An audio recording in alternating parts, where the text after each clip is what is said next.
قربانی جس پر فرض ہو، جس پر قرض ہو، کیا وہ قربانی کر سکتا ہے؟ یہ بھی ایک اہم مسئلہ ہے کہ جس پر قربانی فرض ہو چکی ہے، واجب ہو چکی ہے، اور ساتھ ہی اس پر جو ہے وہ قرض بھی ہے، کسی کا پیسے اس نے دینے، تو کیا وہ قربانی کر سکتا ہے؟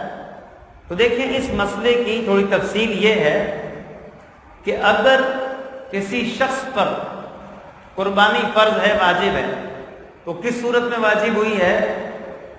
جب کہ اپنے پاس موجود مال میں سے قرض کے پیسے مائنس کر دیے جائیں اور پھر بھی نصاب باقی بچے، اور عید کے 3 دنوں میں یہ صاحب نصاب ہو تو اس پہ قربانی فرض ہے۔ اگر قرض کے پیسے اپنے پاس مال میں سے کم کیے جائیں اور نصاب کم ہو جائے تو اب اس پہ قربانی واجب نہیں ہے۔ اب اگر اس پہ قربانی واجب ہے اور قرض بھی ہے تو بالکل قربانی اس کو کرنی ہوگی، ایسی صورت میں اس پر لازم ہے قربانی کرنا۔ اب قرض کی وجہ سے یہ نہیں کہہ سکتے کہ یہ قربانی نہیں کر سکتا، ایسا نہیں ہے، بلکہ مسئلہ تو یہاں تک ہے کہ اگر کسی شخص پر اتنا قرضہ ہے کہ قرضہ مائنس کرنے کے بعد نصاب نہیں ہے، اس کا مطلب کیا ہوا؟ اس پہ قربانی بھی واجب نہیں ہے۔ اگر قربانی واجب نہیں ہے، اس کے باوجود وہ قربانی کرنا چاہتا ہے، تو ایسی صورت میں وہ قربانی کر لے گا تو قربانی ہو جائے گی، اگرچہ نفلی قربانی ہوگی، البتہ اس کو شریعت نے اجازت دی ہے، وہ قربانی کر سکتا ہے، جائز ہے۔ ایسا نہیں کہہ سکتے کہ اس پہ تو قرض ہے، اس نے قربانی کیسے کر لی؟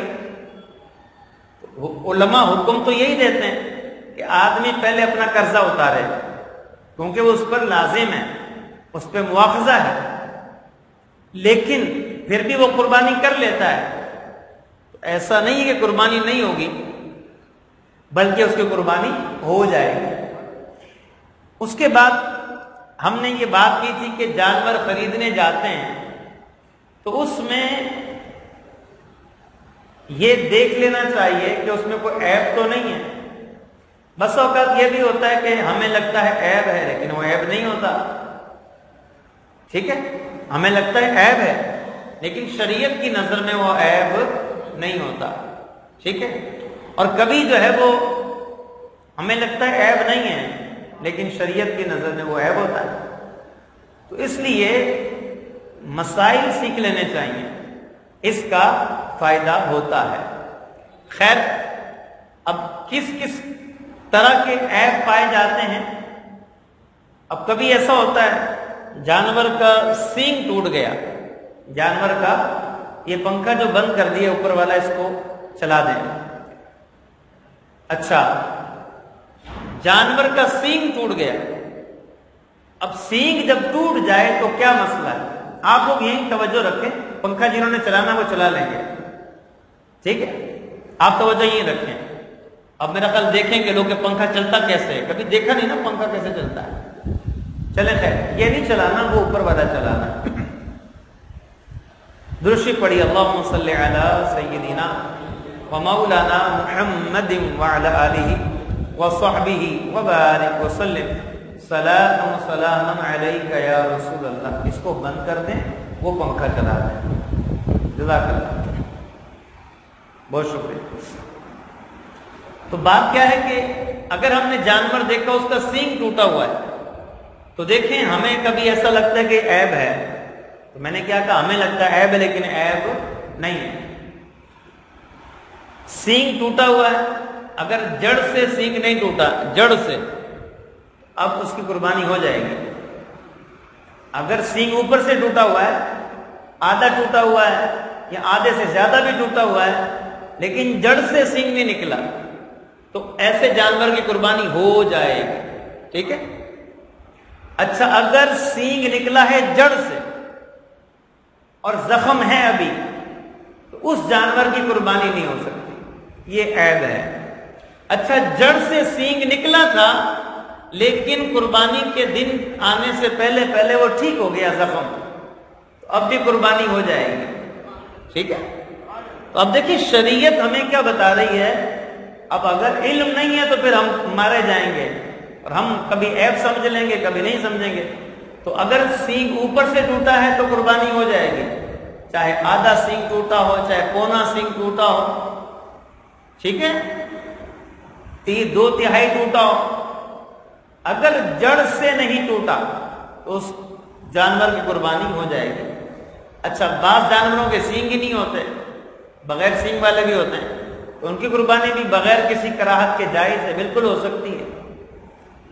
تو یہ تو ہو گیا سینگ کا مسئلہ. اب آ جائیں دانت کا مسئلہ.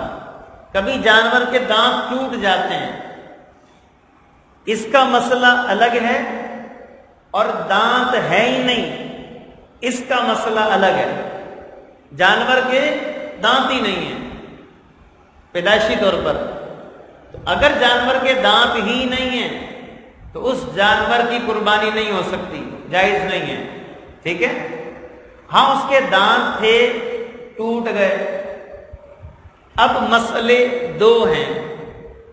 دانت اتنے ٹوٹے ہیں کہ اس کے باوجود وہ جانور چارہ کھا سکتا ہے. دانت ٹوٹے ہیں مگر اتنے ٹوٹے ہیں کہ وہ چارہ کھا سکتا ہے.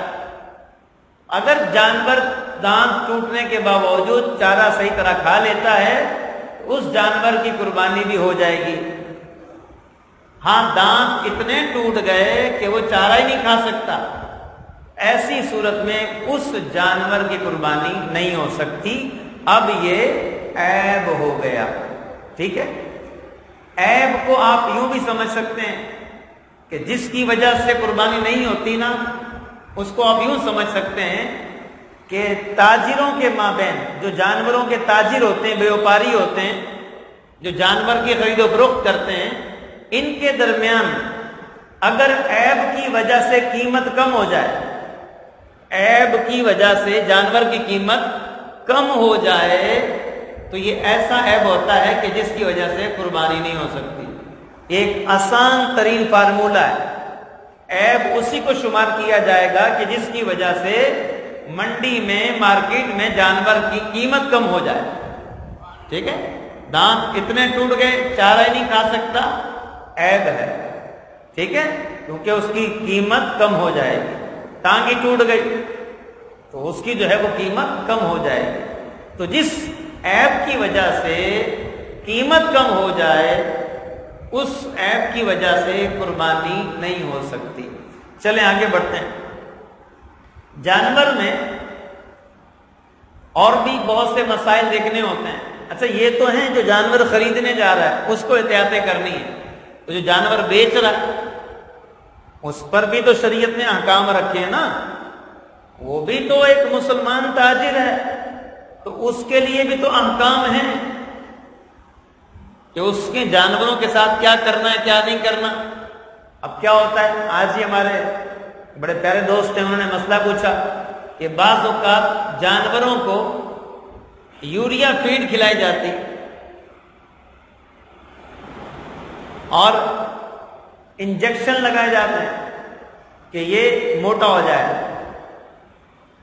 یاد رہے کہ ایسی خوراک جانور کو کھلانا جو اس کے لیے اذیت کا باعث ہو یہ ناجائز ہے. اس کو تکلیف دینا یہ ناجائز ہے. اچھا اسی طرح انجیکشن، صرف جانور بیمار ہو گیا ہے تو انجیکشن لگا سکتے ہیں، وہ بیماری کا انجیکشن. باقی ایسے انجیکشن جن کی وجہ سے جانور بہت پھول جاتے ہیں، فربا ہو جاتے ہیں، چربی چڑھ جاتی ہے، یا پھر دودھ زیادہ دیتے ہیں، ہوتا ہے ایسا، بھینسوں والے جو ہے ایسے انجیکشن لگاتے ہیں جس کی وجہ سے دودھ بڑھ جاتا ہے. لیکن یاد رہے کہ ایسا دودھ مضر صحت ہے. پتہ نہیں ہمیں دودھ بھی صحیح ملتا ہے یا نہیں، اس کا کوئی بھروسہ نہیں ہے. واشنگ پاؤڈر سے دودھ بن رہے ہیں، واشنگ پاؤڈر، میٹھا سوڈا اور پتہ نہیں کیا کچھ ملا کے دودھ بنا دیتے ہیں. ہم سمجھ رہے ہیں ہم دودھ پتی پی رہے ہیں، یہ نہیں پتا کہ صرف پتی پی رہے ہیں. تو یہ جو ہے وہ بہت برے حالات ہیں.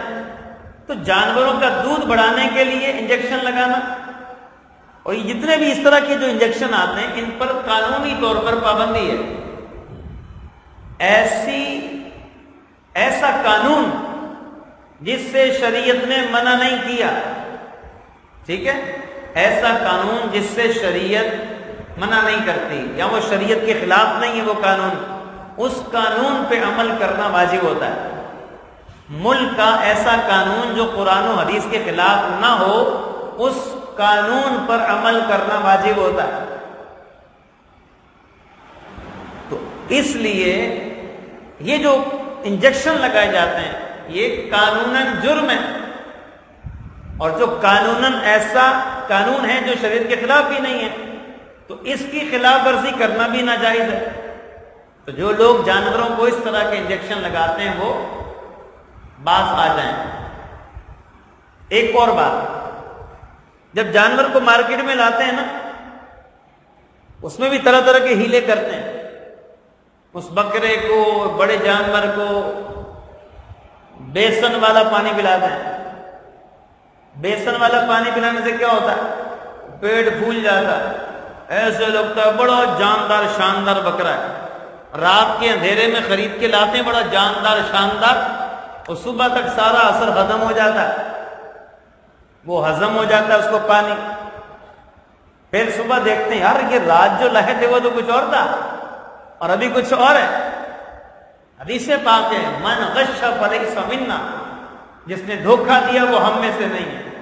اس طرح سے جانور بیچنا، اس کو حدیث پاک میں منع کیا گیا۔ جیسے دودھ والے جانور ہوتے ہیں نا، لوگ کیا کرتے ہیں، دودھ جو ہے وہ دھوتے نہیں ہیں، ایک دو ٹائم تک نہیں دھوئیں گے، اس کے تھن ایسے جو ہے نا وہ نظر آئیں گے بھرے میں دودھ سے، تاکہ جانور خریدنے والا سمجھے بڑا دودھ دینے والی بکری ہے، بڑا دودھ دینے والی گائے ہے، یہ تو بھینس بڑی اچھی ہے۔ تو اس میں دھوکہ ہوتا ہے۔ نبی پاک علیہ السلام نے اس طرح جانور کی خرید و فروخت، اس کو فروخت کرنا، اس سے منع فرمایا۔ یہ ناجائز عمل ہے۔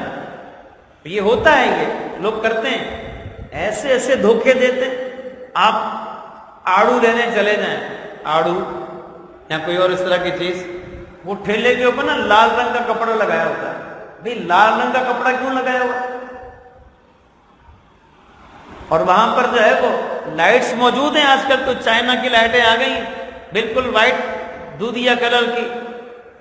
اب یہ والی لائٹیں نہیں لگاتے، کون سی لگا رہے ہیں؟ لالٹین والی، ٹھیک ہے، وہ جو مینٹل لگتا ہے، جس کے اندر ایک بندہ مینٹل ہوتا ہے کہ اس کے اندر مینٹل لگتا ہے، وہ گیس والی جو ہے وہ لائٹ لگاتے ہیں۔ یا پھر یلو بلب، پرانا جو بلب آتے تھے ابھی بھی آتے ہیں، وہی جو ہے نا پیلے رنگ والا بلب، پیلی لائٹ لگاتے ہیں۔ کیوں؟ تاکہ خریدار کو لگے یہ بڑا پکا ہوا مال ہے، سارا بڑے جو ہے نا وہ فروٹ سارا پکا ہوا ہے، تیار ہے۔ اس طرح سے جو دھوکے دیتے ہیں خدا کا خوف کریں۔ نبی پاک علیہ السلام نے فرمایا جو دھوکہ دے وہ ہمارے راستے پہ نہیں ہے، ہمارے طریقے پہ نہیں ہے، بڑی سخت وعید ہے۔ تو خیر جو جانور بیچتے ہیں ان کو بھی یہ خیال کرنا چاہیے۔ چلیں آگے بڑھتے ہیں۔ قربانی اور عقیقہ کیا ایک ساتھ کر سکتے ہیں؟ یہ بھی پوچھتے ہیں لوگ، کیا عقیقہ قربانی والے جانور میں عقیقہ کر سکتے ہیں؟ تو جی ہاں، بالکل کر سکتے ہیں، عقیقہ ہو جائے گا۔ لڑکے کا عقیقہ کرنا ہے تو 2 حصے شامل کر لیں بڑے جانور میں، اور بچی کا، لڑکی کا عقیقہ کرنا ہے تو 1 حصہ شامل کر لیں، تو اس سے عقیقہ بھی ادا ہو جائے گا، قربانی بھی ہو جائے گی۔ لیکن یہ مسئلہ یاد رکھیں کہ اگر گھر میں ایسے لوگ موجود ہیں جن پہ قربانی واجب ہے، ان کے حصے پورے نہیں ہو رہے، اور آپ اس میں سے کسی ایسے شخص کا حصہ کم کر دیں جس پہ واجب تھا، قربانی واجب تھی، اس کا حصہ کم کر کے عقیقے کا شامل کر لیں، تو یہ درست نہیں ہے، کیونکہ جو واجب ہے وہ پہلے ادا کرنا ہے۔ تو گھر میں جتنے لوگوں پہ قربانی واجب ہے پہلے ان کے حصے نوٹ کر لیں، اب اگر بچ جائے کوئی حصہ تو اس میں آپ عقیقہ بھی کر سکتے ہیں۔ اور ہم نے پچھلے اتوار کو بیان کیا تھا کہ مرحومین کی طرف سے بھی قربانی کی جا سکتی ہے۔ نبی پاک صلی اللہ علیہ وسلم کی طرف سے قربانی کریں، آپ علیہ السلام کے والدین کی طرف سے قربانی کر سکتے ہیں، صحابہ کرام نے کسی کی طرف سے قربانی کرنا چاہیں، غوث پاک رحمۃ اللہ علیہ کی طرف سے کرنا چاہیں، اپنے مرشد کی طرف سے قربانی کرنا چاہیں، تو یہ قربانی کا حصہ یوں شامل کیا جا سکتا ہے۔ اگر اللہ نے توفیق دی ہے، آپ کے پاس زیادہ ہے، حصے بچ گئے ہیں یا اور بھی ارینج کر سکتے ہیں، تو ہمیں اچھی سے اچھی قربانی نبی پاک علیہ السلام کی طرف سے کرنا چاہیے۔ اچھا آگے بڑھتے ہیں۔ کیا قربانی کی گائے یا بکرے کو جھانجر اور پھول پہنا سکتے ہیں؟ دیکھیں یہ جو جھانجر ہوتی ہے نا، اس میں گھنگرو لگے ہوتے ہیں، تو جھانجریں پہنا دیتے ہیں، یا ایسے کڑے آتے ہیں اس کے اندر جو ہے وہ بجنے والا سسٹم ہوتا ہے، میوزک۔ تو یہ جو جھانجر ہے جس میں گھنٹیاں لگی ہوئی ہیں، چھوٹی چھوٹی گھنگرو لگے ہوئے ہیں، یہ نہیں پہنا سکتے، ٹھیک ہے، کیونکہ یہ میوزک والا سسٹم ہے، اور اس پر تو احادیث میں ممانعت آئی ہے، اس طرح کی چیزیں خود پہنے، اب کسی اور کو پہنا ہے تو اس کو استعمال نہ کریں۔ ہاں پھول پہنا سکتے ہیں آپ، پھول والی جو ہے وہ کوئی چیز پھولوں سے بنی ہوئی ہے وہ پہنا سکتے ہیں، لیکن یہ بھی یاد رہے کہ جس دن قربانی کرنی ہے اس کو چھری سے کاٹ کے پھینک نہ دیں، اس کو ضائع نہ کریں جو آپ نے پیسہ خرچ کیا، بلکہ اس کو طریقے سے اتار لیں اور رکھ لیں۔ بیچ سکتے ہیں بیچ دیں، صدقہ کرنا چاہتے ہیں صدقہ کر دیں، اور رکھنا چاہتے ہیں تو رکھ لیں، اگلے سال کام آئیں گے، تو کچھ بھی اس کا کیا جا سکتا ہے۔ اچھا قربانی کی نیت سے جانور خریدا اور اس میں عیب ہو گیا، اس پر ہم بتا چکے ہیں کہ اگر وہ صاحب نصاب نہیں ہے اور عیب پیدا ہو گیا ہے تو وہ وہی جانور قربان کرے گا، اور اگر وہ صاحب نصاب ہے تو دوسرا جانور اس کو ارینج کرنا ہوگا۔ اچھا قربانی کا جانور بیچنے کے حوالے سے بھی ہم نے بتایا تھا کہ قربانی کا جانور خریدا، اب اس کو بیچنا چاہتا ہے، دوسرا لانا چاہتا ہے، اگر وہ صاحب نصاب نہیں ہے اور اس نے جانور خریدا ہے تو وہ اس کو نہیں بیچ سکتا، اور اگر صاحب نصاب ہے، اب اس کے بیچنے کی 3 صورتیں ہو سکتی ہیں۔ جو صاحب نصاب ہے، قربانی واجب ہے، وہ جانور لے آیا ہے، اب بیچنا چاہتا ہے، تو اس کو ایک ہی صورت میں بیچنے کی اجازت ہے۔ کس صورت میں؟ جبکہ زیادہ قیمت والا لے کے آئے، کیونکہ وہ اس میں قربانی کی نیت، اللہ کے قرب کی نیت کر چکا ہے۔ قربانی سے اللہ کا قرب چاہیے نا، تو قرب الہی تقرب کہتے ہیں اس کو، قربت کی نیت کر لی ہے اس نے کہ یہ جانور میں اللہ کی راہ میں قربان کروں گا۔ اگر زیادہ قیمت والا لے کے آنا چاہتا ہے تو یہ بیچ سکتا ہے، اور اگر اس لیے بیچ رہا ہے کہ اسی قیمت کا دوسرا جانور لاؤں گا یا اس سے پیسے بچا لوں گا، کم قیمت کا جانور لے کے آؤں، تو پھر صاحب نصاب کو اس کی اجازت نہیں ہے۔ چلیں آگے بڑھتے ہیں۔ 7 حصے دار ہیں شرکت میں قربانی کی، مل کر اجتماعی قربانی ہوتی ہے، کئی لوگوں نے مل کے قربانی کی۔ ایک مسئلہ بھی آیا ہوا ہمارے پاس، ہمارے بزرگ نمازی ہیں ارشاد بھائی، انہوں نے یہ پوچھا تھا، اس کو بھی شامل کر لیتے ہیں۔ لیکن اجتماعی قربانی میں ایک تو مسئلہ یہ ہے یہاں پر کہ 7 حصے دار ہیں اور کوئی حصے دار فوت ہو گیا، 7 لوگ کر رہے ہیں یا 2 سے 3 لوگ کر رہے ہیں اور کوئی بندہ اس میں سے فوت ہو گیا، اب کیا کریں جی؟ اب مسئلہ یہ ہے کہ اگر میت کے بالغ ورثہ جو اس کے وارثوں میں بالغ ہیں، وہ اگر اس کی اجازت دے دیتے ہیں کہ بھئی ہمارے مرحوم کی طرف سے قربانی کر دو، یا ان میں سے کوئی ایک کہتا ہے وارثوں میں سے میری طرف سے قربانی کر دو، تو یہ جائز ہو جائے گی قربانی، ٹھیک ہے۔ اور اگر وارثوں کی اجازت کے بغیر قربانی کر دی، ایک بندہ فوت ہو چکا ہے یا 2 فوت ہو گئے، کچھ بھی ہو سکتا ہے، 7 میں سے ایک بندہ فوت ہو گیا اور اس کے وارثوں سے اجازت نہیں لی، ان 6 نے قربانی کر دی، کسی کی بھی قربانی نہیں ہوگی۔ یہ مسئلہ بھی یاد رکھنا چاہیے۔ 7 حصے دار ہیں، ایک حصے دار فوت ہو گیا، اس کے وارثوں کو بتائے بغیر، اجازت لیے بغیر ان 6 لوگوں نے اگر قربانی کر دی تو اب کسی کی قربانی نہیں ہوگی۔ تو اگر کوئی ایک بندہ فوت ہو جائے تو پھر وارثوں میں سے اجازت لے لیں، بالغ وارث اجازت دے دیں تو قربانی ہو جائے گی۔ اچھا، جو ارشاد بھائی نے مسئلہ پوچھا وہ یہ ہے کہ ایک کمبائنڈ فیملی ہے، ساتھ رہتے ہیں سارے مل کے، لیکن کھانا الگ الگ بناتے ہیں سارے، یعنی الگ الگ کماتے ہیں، الگ الگ کھاتے ہیں۔ اب وہ کیا کریں؟ دیکھیں، جب ہر چیز الگ الگ ہے، ہر معاملہ الگ الگ ہے، ایک تو ہوتا ہے کہ 4-5 بھائی اکٹھے رہتے ہیں، کھانا پینا بھی سب ساتھ ہے، ٹھیک ہے۔ اب ایسی صورت میں اگر جانور قربان کرتے ہیں، بڑا جانور قربان کیا، گھر کے 7 لوگوں کی طرف سے قربانی کی ہے، تو اس میں اب 7 حصے کرنے کی ضرورت نہیں ہے، اس بڑے جانور کے 3 حصے کر لیں، ایک حصہ دوست احباب کے لیے، ایک اپنے گھر کے لیے، اور ایک حصہ غریبوں میں بانٹنے کے لیے، اس کے ڈائریکٹ 3 حصے کر کے تقسیم کر دیں۔ لیکن اگر ہر بھائی کا الگ ہی کھانا پینا ہے، ہر چیز الگ الگ ہے، تو ان کو پھر 7 حصے کرنا ضروری ہے، 7 میں پہلے تقسیم کر دیں، 7 حصے بنا لیں، لیکن یہ بھی یاد رہے کہ تولنا برابر برابر ہے، اس میں کمی نہ ہے، بالکل کوئی کہنا نہیں میں نے معاف کیا، میری طرف سے معاف ایک دوسرے کو، تو ہم کون ہوتے ہیں معاف کرنے والے؟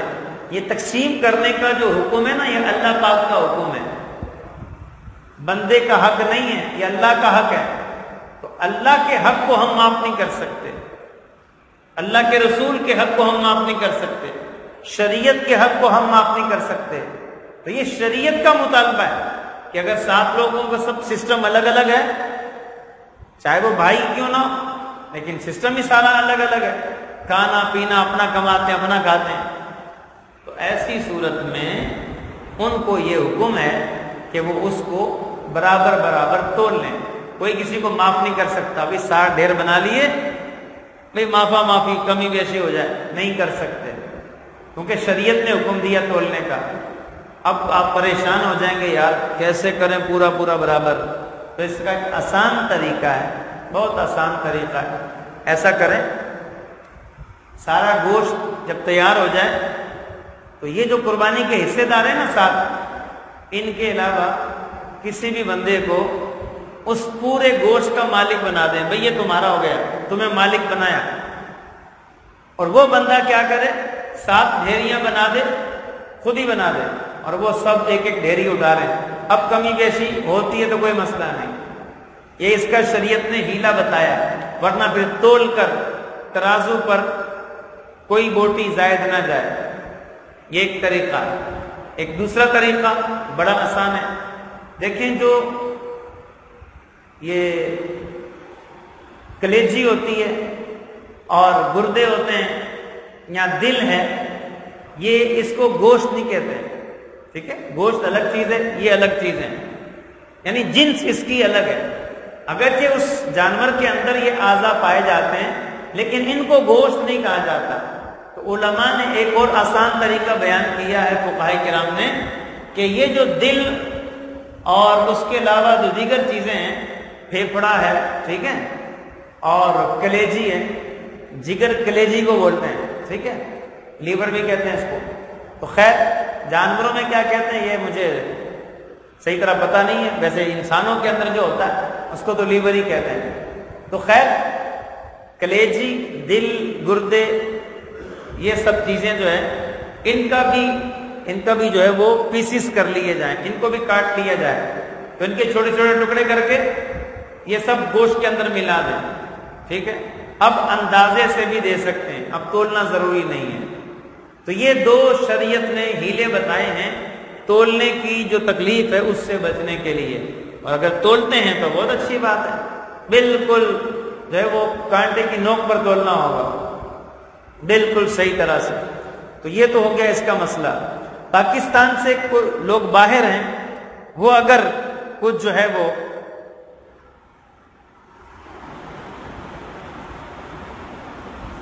پاکستان سے باہر ہیں، بیرون ملک میں، یا یہاں پر کوئی شخص ہے وہ کہیں اور قربانی کرنا چاہتا ہے کسی اور جگہ، کراچی میں، وہ جو ہے وہ افغانستان میں کرنا چاہتا ہے یا ایران میں کرنا چاہتا ہے، تو اس کی شریعت میں اجازت ہے، قربانی کسی بھی ملک میں کی جا سکتی ہے، لیکن اس میں شرط یہی ہے، ٹھیک ہے، جہاں پر وہ جو بنتا ہے نا جس کی قربانی ہے، وہاں بھی قربانی کے دن ہونے چاہیے، اور جس جگہ اس کا جانور ذبح کیا جا رہا ہے وہاں بھی قربانی کا دن موجود ہو۔ ایسا ہوتا نا کبھی ایک دن پہلے کہیں پہ قربانی ہو گئی، مثلا عرب شریف میں ایک دن پہلے قربانی ہو گئی اور وہاں پر قربانی کا دن ہے، لیکن ہمارے ہاں نہیں ہے۔ 9 تاریخ ہے ہمارے ہاں، 9 ذو الحجہ، ہمارے ہاں 10 ذو الحجہ ہوگی، وہاں دوسرا دن ہوگا، ٹھیک ہے۔ اب اگر بندہ عرب شریف میں، مکے میں، مدینے میں وہ چاہتا ہے میری قربانی پاکستان میں ہو جائے، تو اس کی قربانی 2 دن ہو سکتی ہے، ٹھیک ہے، 11 ذو الحج اور 12 ذو الحج کو، کیونکہ 11 12 کو وہاں بھی عید کے دن ہیں اور 11 12 کو یہاں بھی عید کے دن ہیں۔ لیکن اگر کوئی شخص یہ چاہتا ہے کہ پاکستان میں 12 ذو الحج ہے اور اس کے ہاں جو ہے وہ دن نکل گئے، قربانی کے 3 دن نکل گئے دوسرے ملک میں، اب اس کی یہاں قربانی نہیں ہو سکتی، تو دوسرے ملک میں کوئی شخص ہے، اس کی قربانی کسی اور ملک میں کرنے کے لیے شرط کیا ہے؟ دونوں جگہ پر جہاں قربانی کا جانور ہے، قربانی ہو رہی ہے وہاں پر، اور جہاں بندہ ہے جس کی قربانی ہے، دونوں جگہ قربانی کا دن ہونا شرط ہے۔ باقی کسی بھی ملک میں بھی قربانی ہو سکتی ہے۔ دیکھیں سوالات ہمارے سوشل میڈیا پر بھی آئے ہیں، قربانی کا جانور کب خرید کر لانا چاہیے؟ آپ جو ہے وہ اگلے سال کی قربانی اسی بقرعید پہ بھی خرید سکتے ہیں، آج بھی خرید سکتے ہیں، کوئی دن مقرر نہیں ہے، بس قربانی والے دن جب آپ قربانی کریں اس کی عمر پوری ہونی چاہیے، باقی کوئی قید نہیں ہے۔ اب شہروں میں کیا ہوتا ہے، لوگ سنبھال نہیں سکتے، جگہ ہوتی نہیں ہے، تو اب وہ جو ہے وہ پریشان ہو جاتے ہیں، اس لیے آخری دنوں میں جتنا بقرعید کے دن قریب ہوتے ہیں تب وہ جانور خریدتے ہیں، زیادہ دن پہلے لے آتے ہیں شوق میں، ابھی پتہ نہیں ہوتا اس کو کھلانا کیا ہے، مالک سے بھی پوچھ کے نہیں آتے، خوشی خوشی میں جانور خریدا، منڈی سے گھر پہ آ گئے، پوچھ تو لوگ مالک سے اس کو کیا کھلاتا تھا، تاکہ وہی چیز اس کو کھلا بھی سکو آپ جس کا وہ عادی ہے۔ تو اب ایسا نہ ہو کہ ہمارے ہاں کیا ہو رہا، عجیب و غریب مشورے بھی ہوتے ہیں، جانور بیمار ہو جائے کوئی کہتا ہے پیپسی پلا دو اس کو کولڈ ڈرنک پلا دو، اس کو فلاں چیز، ارے بھائی خود بیمار ہو جائے تو ڈاکٹر کے پاس جاتے ہیں، تو جانور بیمار ہو گیا اس کو بھی ڈاکٹر کو دکھاؤ، اس کے بھی ڈاکٹر ہوتے ہیں، اور بقرعید کے دنوں میں تو اویلیبل ہوتے ہیں، یہاں پر عام مل جاتے ہیں، تو خود سے علاج نہ کریں اس کا، اور اس کو وہی چیز کھلائیں جو اس کو کھانے کی ہے۔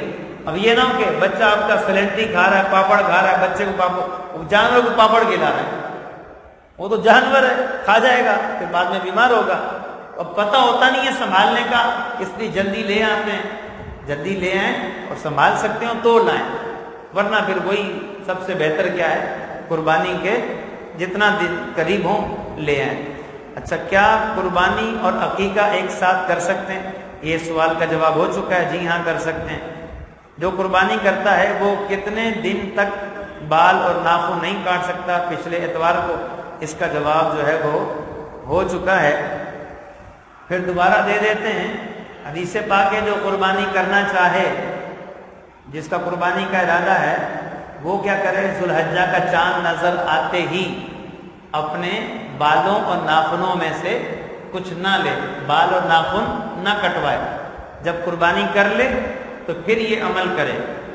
اور جو قربانی کا ارادہ نہیں بھی رکھتا، حدیث پاک کے مطابق جو ابو داؤد شریف میں حدیث موجود ہے، نبی پاک علیہ السلام نے فرمایا کہ جس کے پاس قربانی کا انتظام نہیں ہے وہ ذو الحجہ کا چاند نظر آتے ہی اپنے بال اور ناخنوں میں سے کچھ نہ لے، اللہ تعالیٰ اس کو بھی قربانی کا ثواب دے دے گا۔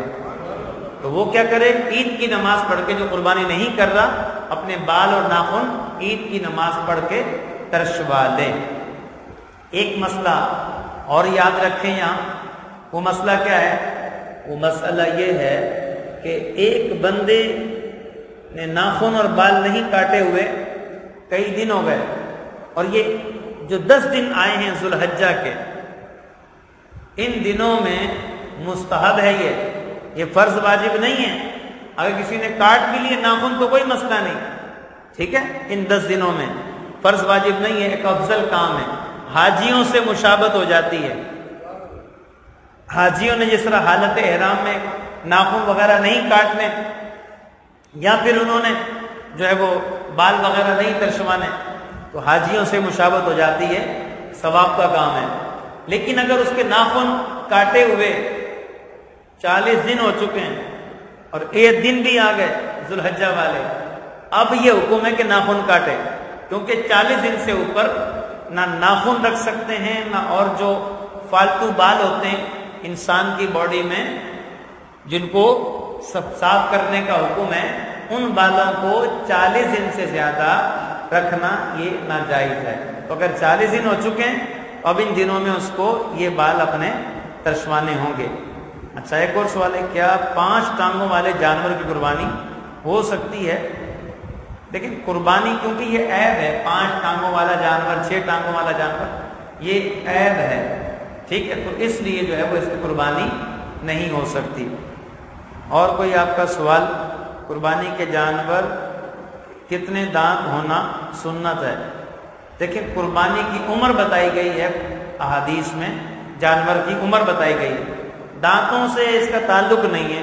آپ دیکھیں، ایک جانور گھر میں ہی پلا بڑا ہے، گھر میں نرم غذا کھاتا ہے، اس کے دانت نہیں ٹوٹتے، سال بھی ہو گیا پورا، بکرے کو، گائے کو 2 سال ہو گئے، لیکن نرم غذا کھاتے ہیں گھر میں، تو ان کے دانت کبھی نہیں بھی ٹوٹتے۔ اور جو باہر جانور ہوتے ہیں جو کھیتوں میں ادھر ادھر جو ہے وہ دانت ان کے سخت چیزوں میں بھی پڑتا ہے، منہ ان کا سخت چیزیں، سخت گھاس میں ان کے دانت جو ہے وہ گر جاتے ہیں، تو اس لیے جلدی بھی گر جاتے ہیں کبھی۔ تو عمر شرط ہے۔ چھوٹے جو جانور ہیں، بکرا، بکری، دمبا، بھیڑ، ان سب میں 1 سال ہونا ضروری ہے۔ ہاں، دمبا اور بھیڑ 6 مہینے کے ہیں، لیکن دور سے ایسا لگتا ہے کہ ہاں یہ 1 سال کے ہیں۔ بھیڑ، دمبا، دمبی، مینڈا، یہ سب اس میں جس میں اون ہوتی ہے، یہ سب اس کے اندر شامل ہے۔ 6 مہینے کا ہے، 7 مہینے کا، 8 مہینے کا، لیکن دور سے ایسا لگتا ہے 1 سال کا ہے، ہیلدی ہے۔ تو دمبا دمبے میں اجازت ہے، 6 مہینے تک کا بھی چل جائے گا، لیکن بکرا جو ہے وہ 1 سال کا ہونا، بکری یہ شرط ہے۔ گائے 2 سال کی، اونٹ 5 سال کا، اس سے کم ہوگا تو ان کی قربانی نہیں ہو سکے گی۔ ایک غریب آدمی نے گھریلو بیل کو اللہ کی راہ میں بطور طعام کی شکل میں صدقہ کرنے کی نیت کی ہے، کیا اب یہ قربانی کے دن صدقہ کر سکتا ہے؟ بالکل ہاں، صدقہ کر سکتا ہے قربانی کے دن، کیونکہ جو ہے وہ قربانی اگر اس پہ واجب ہے، الگ صورتوں میں قربانی واجب ہے، اس کا واجب الگ سے ادا کرتا ہے، تو قربانی کے دنوں میں اس کو صدقہ کر سکتا ہے۔ اس پر قربانی واجب نہیں ہے، مقروض ہے، کیا صدقہ کرنا ہے، قربانی کرنا یا قرض ادا کرنا ضروری ہے؟ اچھا، کسی شخص پہ قربانی واجب نہیں ہے، ٹھیک ہے، واجب ہی نہیں ہے، شروع میں ہم نے بتایا بھی واجب نہیں ہے، اور مقروض ہے، کیا صدقہ کرنا یا قربانی کرنا یا قرض ادا کرنا ضروری ہے؟ تو بھائی صدقہ کرنے کی بھی اس کو اجازت ہے، قربانی کرنے کی بھی اجازت ہے، اور قرض ادا کرنا تو اس پہ ضروری ہے۔ بہتر کیا ہے؟ قرض ادا کرے، کیونکہ اس سے مواخذہ ہے، مطالبہ ہے، تو قرض ادا کرنا یہ اس کو پہلے فوقیت دی جائے گی، اور صدقہ کرنا یا پھر جو ہے وہ قربانی کرنا یہ اس کے لیے جائز ہے۔ قرض ہوتے ہوئے بھی قربانی کر لیتا ہے، صدقہ کر لیتا ہے تو جائز ہے، لیکن افضل بہتر کیا ہے؟ پہلے اپنا قرضہ ادا کرے اور پھر قربانی کی طرف، صدقے کی طرف آئے، لیکن کر لیتا ہے تو جائز ہے۔ اللہ تعالی ہمیں عمل کی توفیق عطا فرمائے۔ مسئلہ بیان کرنے میں غلطی ہو گئی ہو، اللہ کریم ہمیں اپنی اصلاح کرنے کی توفیق عطا فرمائے۔ آمین بجاہ النبی الامین صلی اللہ تعالی علیہ وسلم۔